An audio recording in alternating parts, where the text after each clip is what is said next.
പിതാവിന്റെയും പുത്രന്റെയും പരിശുദ്ധാത്മാവിന്റെയും നാമത്തിൽ ആമേൻ. ജൂൺ 30 തിങ്കളാഴ്ച.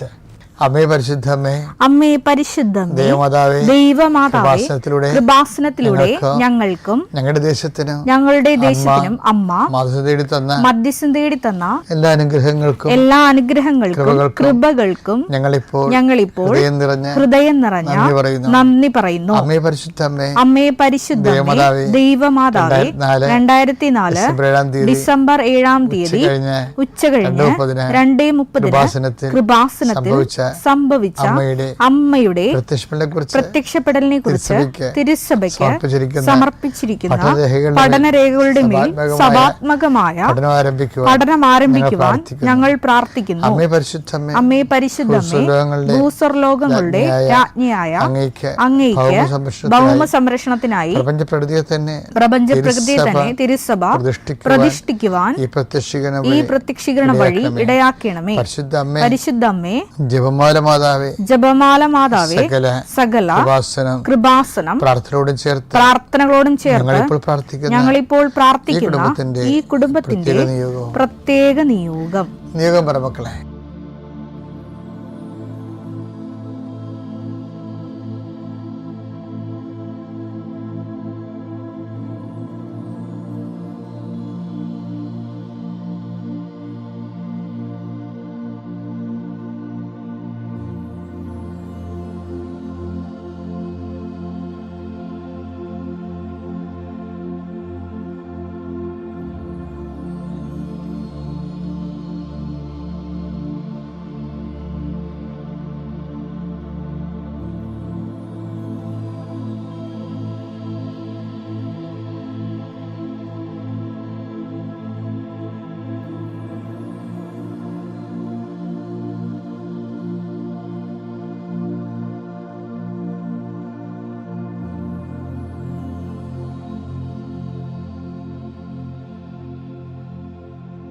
അമ്മയുടെ പ്രത്യക്ഷീകരണത്തിന്റെ ഈ അനുഗ്രഹവേളയിൽ ഞങ്ങൾക്ക് സാധിച്ചു തരുവാൻ കനിയണമേ. ആമേൻ. വിശ്വാസ പ്രമാണം. സർവശക്തനായ പിതാവും ആകാശത്തിന്റെയും ഭൂമിയുടെയും സൃഷ്ടാവുമായ ദൈവത്തിൽ ഞാൻ വിശ്വസിക്കുന്നു. അവിടുത്തെ ഏകപുത്രനും ഞങ്ങളുടെ കർത്താവുമായ ഈശോമിശിഹായിലും ഞാൻ വിശ്വസിക്കുന്നു.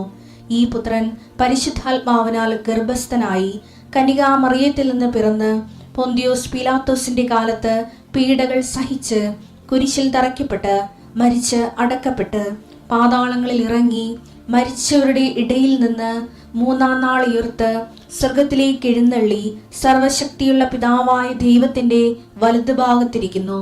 അവിടെ നിന്ന് ജീവിക്കുന്നവരെയും മരിച്ചവരെയും വിധിക്കുവാൻ വരുമെന്നും ഞാൻ വിശ്വസിക്കുന്നു. പരിശുദ്ധാത്മാവിലും ഞാൻ വിശ്വസിക്കുന്നു. വിശുദ്ധ കത്തോലിക്കാ സഭയിലും പുണ്യവാന്മാരുടെ ഐക്യത്തിലും പാപങ്ങളുടെ മോചനത്തിലും ശരീരത്തിന്റെ ഉയർപ്പിലും നിത്യമായ ജീവിതത്തിലും ഞാൻ വിശ്വസിക്കുന്നു. ആമേൻ. സ്വർഗ്ഗസ്ഥനായ ഞങ്ങളുടെ പിതാവേ, അങ്ങയുടെ നാമം പൂജിതമാകണമേ. അങ്ങയുടെ രാജ്യം വരണമേ. അങ്ങയുടെ തിരുമനസ് സ്വർഗത്തിലെ പോലെ ഭൂമിയിലും ആകണമേ. അന്നു വേണ്ടുന്ന ആഹാരം ഇന്ന് ഞങ്ങൾക്ക് തരണമേ. ഞങ്ങളോട് തെറ്റ് ചെയ്യുന്നവരോട് ഞങ്ങൾ ക്ഷമിക്കുന്നത് പോലെ ഞങ്ങളുടെ തെറ്റുകൾ ഞങ്ങളോടും ക്ഷമിക്കണമേ. ഞങ്ങളെ പ്രലോഭനത്തിൽ ഉൾപ്പെടുത്തരുതേ, തിന്മയിൽ ഞങ്ങൾ രക്ഷിക്കണമേ. ആമേൻ. നന്മ നിറഞ്ഞ മറിയമേ, സ്വസ്തി. കർത്താവ് അങ്ങയുടെ കൂടെ സ്ത്രീകളിൽ അങ്ങ് അനുഗ്രഹിക്കപ്പെട്ടവളാകുന്നു. അങ്ങയുടെ ഉദരത്തിൻ ഫലമായി ഈശോ അനുഗ്രഹിക്കപ്പെട്ടവനാകുന്നു. പരിശുദ്ധ മറിയമേ, തമ്പുരാന്റെ അമ്മേ, പാപികളായ ഞങ്ങൾക്ക് വേണ്ടി ഇപ്പോഴും ഞങ്ങളുടെ മരണസമയത്തും തമ്പുരാനോട് അപേക്ഷിക്കണമേ. ആമേൻ. എൻ്റെ കർത്താവിന്റെ ഉന്നതമായ നാമത്തിന് സ്വസ്ഥം ചെയ്യുന്നു. എൻ്റെ കർത്താവേ, നിന്റെ വിശുദ്ധ പൗരോഹിത്യത്തെ മഹത്വപ്പെടുത്തണമേ. എൻ്റെ കർത്താവേ, സഭയിലുള്ള സാന്നിധ്യം പ്രകടമാക്കണമേ. 39 വർഷം ഞാൻ അർപ്പിച്ച കൃപാന്റെ യുഗതിയാൽ കൃപാസനത്താര ജീവനോടെ പ്രത്യക്ഷപ്പെട്ട പരിശുദ്ധ അമ്മയുടെ മാധ്യസ്ഥതയാൽ 10,000-കണക്കിന് മക്കള് കർത്താവ് ഉടമ്പടി എടുത്ത് ജീവിക്കുന്നുണ്ട്. ഈശോയെ, അവരിന്ന് രാവിലെ ചെല്ലുന്ന പ്രത്യക്ഷ പ്രാർത്ഥനയോട് ചേർത്തുകൊണ്ട് അങ്ങനെ മക്കളുടെ കണ്ണുനീര് ഇപ്പോൾ ഒപ്പിയെടുക്കണമെന്ന് പ്രാർത്ഥിക്കുന്ന ഈശോയെ, അങ്ങനെ മക്കൾ ഇന്ന് അങ്ങനെ ആശ്രയിച്ചുകൊണ്ട് ഈ പ്രാർത്ഥനയെ കൂടിക്കൊണ്ട് നടന്നു പോകുന്ന സ്ഥാപനങ്ങൾ, കർത്താവുടെ ഇൻ്റർവ്യൂകൾ, ടെസ്റ്റുകൾ, പരീക്ഷകൾ, അവരുടെ ജീവിത യാവനങ്ങൾക്ക് വേണ്ടി കുടുംബം പോറ്റാൻ വേണ്ടി അവരുടെ അധ്വാനങ്ങൾ, തൊഴിലുകൾ, അവരെടുക്കുന്ന കാര്യങ്ങളെല്ലാം അവരെന്ത് കാര്യമാണ് അവരുടെ മനസ്സിനെ വേദനിപ്പിക്കുന്നത്, ഏത് കാര്യമാണ് ചിന്തയാണോ അവരുടെ മനസ്സിനെ അലട്ടണത്, അതെല്ലാം കർത്താവിൻ്റെ നാമത്തിൽ പരിശുദ്ധമ ദൈവമാതാവിൻ്റെ മധ്യസ്ഥത്തിൽ ഞാൻ ഈശോയ്ക്ക് ഏൽപ്പിച്ചുകൊണ്ട് പൂർണ്ണമായി കർത്താവിൽ നിങ്ങൾ അതിൽ നിന്ന് വിടുവിക്കട്ടെ എന്ന് പ്രാർത്ഥിക്കുന്നു. നിൻ്റെ വലത്തും ഇടത്തും വീട്ടിലും വഴിയിലും ജലത്തിലും കരയിലും മുകളിലും ഹൃദയത്തിലും കർത്താവിൻ്റെ സാന്നിധ്യം ഉണ്ടാകട്ടെ. നിൻ്റെ സംസാരങ്ങൾ, എടുക്കേണ്ട തീരുമാനങ്ങൾ, അത് നല്ലതോ ചീത്തയായാലും നടപ്പിൽ വരുത്താൻ പരിശുദ്ധാത്മാവിൻ്റെ പ്രത്യേക ക്രമീകരണം നിനക്ക് ലഭിക്കട്ടെ. ദൈവത്തിലെ തർക്കങ്ങൾ നിൻ്റെ കുടുംബത്തിലുണ്ടെങ്കിൽ, സഹോദരങ്ങൾ തമ്മിൽ, മാതാപിതാക്കന്മാർ തമ്മിൽ എല്ലാം ഉണ്ടാകുന്ന തർക്കങ്ങൾ എത്രയും വേഗം പരിഹരിക്കപ്പെടുന്നതിന് വേണ്ടി നീ ഏത് ഭവനത്തിൽ പ്രവേശിച്ചാലും ആ ഭവനത്തിൽ സമാധാനം ആശംസിക്കാൻ അല്ല ചെയ്ത കർത്താവിൻ്റെ അപ്പോസ്തലികമായ അധികാരത്താൽ ഞാൻ നിൻ്റെ കുടുംബത്തിന് സമാധാനം ആശംസിക്കുന്നു. ഹൃദയത്തിൽ ബ്ലോക്കുള്ളവരുണ്ട്, കരളിന് ഫാറ്റി ലിവറുള്ളവരുണ്ട്, കിഡ്നിക്ക് ബൾജിങ്ങുള്ളവരുണ്ട്, ചുരുങ്ങുന്നവരുണ്ട്, അതുപോലെ നട്ടലിന് കശേക തെറ്റിപ്പോയവരുണ്ട്, പലതരത്തിലും ജോലി എടുക്കാൻ പറ്റാത്തവരുണ്ട്, ഇനി വേരെടുത്ത കുഞ്ഞുങ്ങളെ പോറ്റുമെന്ന് ഓർത്തുകൊണ്ട് കണ്ണീരിടുന്നവരുണ്ട്. അവരെല്ലാം കൃപാസനത്താറെ ജീവനോടെ പ്രത്യക്ഷപ്പെട്ട പരിശുദ്ധ അമ്മയുടെ മാധ്യസ്ഥത്തെ നീശോ നാമത്തിൽ സൗഖ്യം പ്രാപിക്കട്ടെ. നിത്യപിതാപുത്രനും പരിശുദ്ധാത്മാവായ സർവ്വേശ്വരൻ നീക്കാമേ.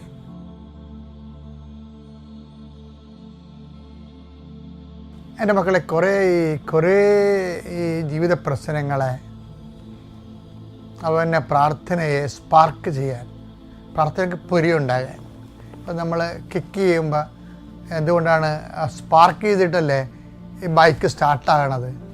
അപ്പം അതുപോലെ തന്നെയാണ് പ്രാർത്ഥനയ്ക്ക് പൊരിയുണ്ടാക്കാൻ വേണ്ടിയുള്ള ഏറ്റവും വലിയ സംഭവം.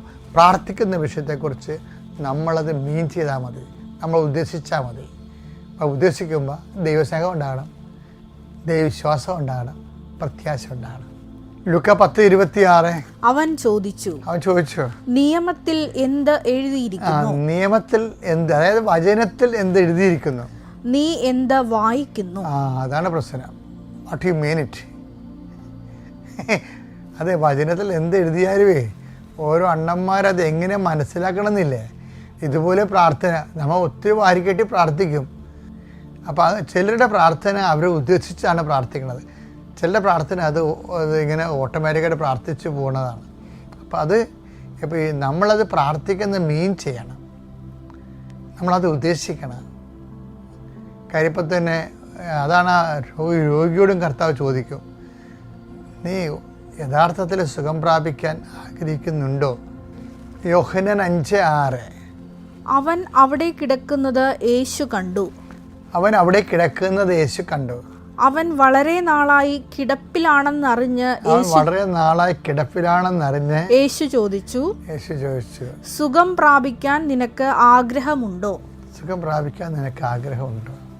അതായത് യഥാർത്ഥത്തിൽ നീ ആഗ്രഹിക്കുന്നുണ്ടോ സുഖം പ്രാപിക്കാൻ? കാര്യമേ ഇതാണ് എൻ്റെ വിധിയെന്ന് വിധിയോട് ചില ആൾക്കാർ സമരസപ്പെട്ടു പോകും, കണ്ടീഷൻഡായി പോകും ആൾക്കാർ. അപ്പം അവർക്ക് അതായത് ദൈവത്തിൻ്റെ ആവശ്യം പോലെ സുഖം പ്രാപിക്കണേ, സുഖം നോക്കട്ടെ എന്നിട്ട് പുള്ളിക്കാരൻ അതിൻ്റെ അകത്ത് മെഴുകിയിരിക്കുകയും. അപ്പോൾ അതുകൊണ്ട് ഈശോ അവൻ്റെ ബോധതലത്തിലേക്ക് ഇത് കൊണ്ടുവരും. അവൻ്റെ അവബോധ തലത്തിൽ അവൻ പറയണത് സുഖം പ്രാപിച്ച് എൻ്റെ വിധി ഇവിടെ കിടന്നായിരിക്കും തീരണത്. തീരട്ടെ. അങ്ങനെ കുറേ ആൾക്കാരുണ്ട്, തീരണമേ നടക്കുന്ന ആൾക്കാരുണ്ട്. അത് പുറത്ത് പറയത്തില്ല, എൻ്റെ ഉള്ളു മനസ്സിലുണ്ടാവും. അതിനെ ഈശോ മുകളിൽ കൊണ്ടുവരികയാണ്. എന്താണ്? നിൻ്റെ വിധി തിരുത്താൻ പോകുന്നു. Do you mean it? നീ അത് ഉദ്ദേശിക്കുന്നുണ്ടോ? നീ ആഗ്രഹിക്കുന്നുണ്ടോ? അപ്പോൾ യേസ് മൈ ലോർഡ്. അപ്പോഴാണ് അയാൾ പറയണത് എന്നെ സഹായിക്കാൻ ആരുമില്ലെന്ന് പറയണത്. ഇത് പ്രാർത്ഥനയെ സ്പാർക്ക് ഉണ്ടാക്കുന്നതാണ്. നമ്മൾ പറയണ കാര്യങ്ങൾ നമ്മൾ മീൻ ചെയ്ത ഉടനെ പ്രാർത്ഥനയിൽ പൊരിയുണ്ടാവും, പ്രാർത്ഥനയുണ്ട്, സ്പാർക്കുണ്ടാവും. അപ്പം അത് എപ്പോഴും ഇതുപോലെ ആയിരിക്കണം. നമ്മൾ എന്ത് പ്രാർത്ഥിച്ചാൽ അത് നമ്മൾ ഓൺ ചെയ്യണം, അത് മീൻ ചെയ്യണം, അത് നമ്മൾ അതുപോലെ ഉദ്ദേശിക്കണം. കറക്റ്റാണ്, ഞാൻ ഇത് ഉദ്ദേശിക്കുന്നുണ്ട്, ഞാൻ ഉദ്ദേശിച്ച് തന്നെ പ്രാർത്ഥിക്കണം. അല്ലെങ്കിൽ ആൾക്കാർ പറയാം അല്ലെങ്കിൽ ആത്മാർത്ഥമായിട്ടാണ് ഞാൻ പ്രാർത്ഥിക്കണമെന്നൊക്കെ പറയത്തില്ലേ, അതാണ് ഈ സാധനം പ്രാർത്ഥന സ്പാർക്ക് ഉണ്ടാക്കുന്നത്.